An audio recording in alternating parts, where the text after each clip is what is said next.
Thank you so much for that question. It's shocking how little very smart people know about government. Government touches your life every single day. Government is the most important thing civically that we do. And I think we have been done a disservice in the past 30 to 40 years by starting this ridiculous mantra. I'm not even sure how it started and why in the world it's perpetuated that we hate government. I got news for you folks. Government is us. Okay? And so if you hate government, you have a serious self-hatred thing going on that I just don't get, you know. And so you can't love the flag and hate the government it stands for. You can't love the military and hate the government that they're fighting and dying for. So we need to get it together, first of all. Government's important and government is us. But I would say that the big thing that I'm so proud of that I really think goes unnoticed, but that's awesome, because I think that's what leadership is about, is that we made a transition into firmly being a minority-majority community with nobody noticing whatsoever.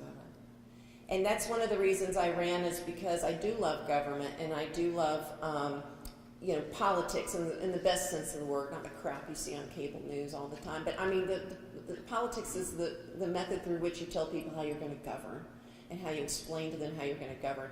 And so I love that, and I know, because I'm a student of government, that when you change sociologically in any such way, whether you become a retirement community or whether you become a college town or you become a minority-majority community, it can be very civically disrupting.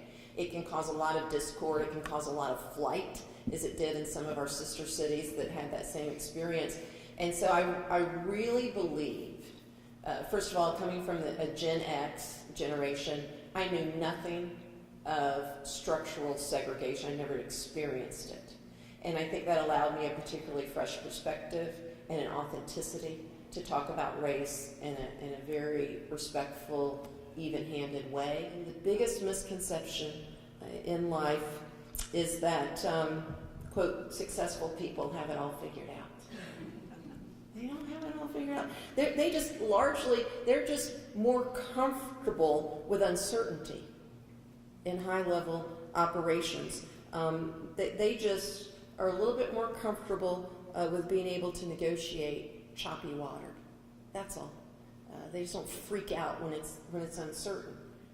So you can do that for yourself when you're in something that's uncertain, when you're well over your head, when you're completely overwhelmed. Take a deep breath and say, Catherine Graham can do it. I can do it.